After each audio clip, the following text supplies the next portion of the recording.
चुगलखोर पड़ोसन। क्या कर रहे हो? छत पे जाके अखबार पढ़ूंगा। बस यही करो। तुम्हें पता भी है कि बहू क्या गुल खिला रही है? उसने नया फेसबुक अकाउंट बना लिया है। रोज 10 फोटो डालती है। हमारे परिवार की तो नाक कटवा देगी ये।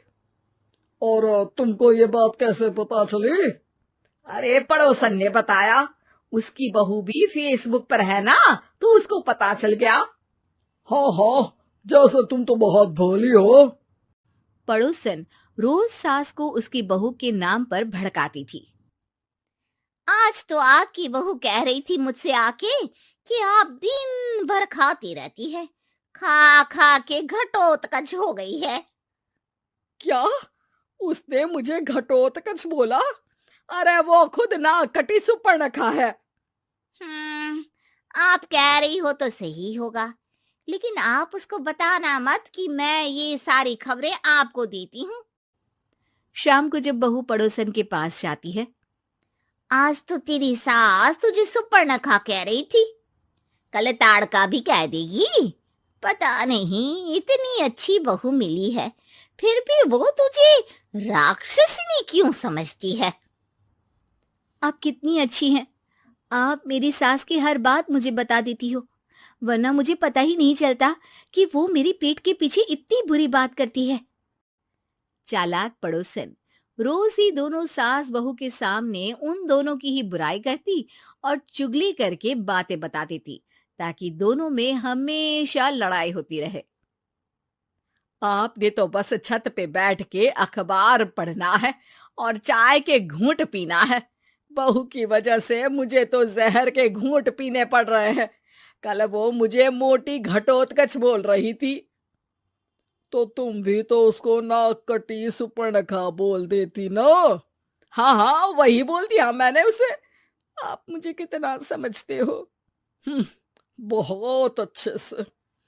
अब मुझे वो ये बात पड़ोसन ने बताई ना, वही तो है आपकी शुभ चिंतक। पर मैं इस बहू को ना सबक सिखा के ही रहूंगी। जरूर सिखाना चाहिए, पर आज तुम मेरे साथ शाम को छत पे बैठना, एक तरकीब बताऊंगा। बिल्कुल बिल्कुल, कितना ध्यान रखते हो जी आप मेरा। मैं ना सब ध्यान रखता हूँ। शाम को जब सास और ससुर छत पर बैठे होते हैं कि यहाँ खड़ी हो जाओ, यहाँ से ना तुमको पता चल जाएगा कि बहू की अगली चाल क्या है। अच्छा, कैसे? सवाल मत पूछो, जैसा कह रहा हूं वैसा करो। थोड़ी देर में ही छत पे बहू की आवाज आने लगती है। मेरी सास लायक ही नहीं है। मुझे पता होता तो सास बहू की भी कुंडली मिलवा लेती पहले ही।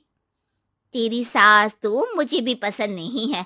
मेरे पास जब भी आती है तेरी बुराई करती रहती है।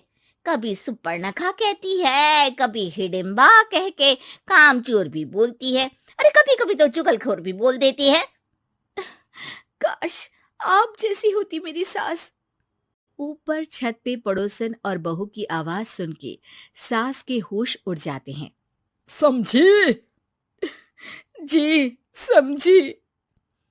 सुबह तुम्हारे सामने ये बहू की बुराई करती है और शाम को बहू के सामने तुम्हारी। मतलब आप सिर्फ अखबार नहीं पढ़ते, सारी खबरें भी रखते हैं। अब तो इस पड़ोसन को भी सबक सिखाना पड़ेगा। शाम को सास बहू को जाके पड़ोसन की साजिश के बारे में बता देती है।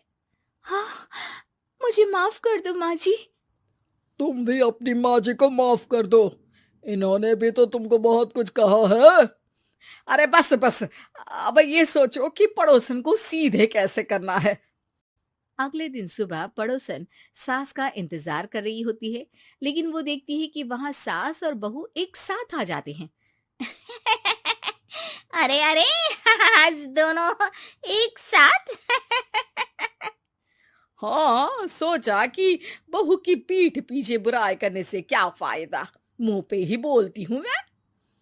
हाँ, मैंने भी सोचा आपको 2 बार मेहनत करनी पड़ती है, एक ही बार में काम खत्म कर लोगी। हैं? वो मैं आप लोगों को कैसे पता चला? क्योंकि ऊपर वाला सब देख रहा है।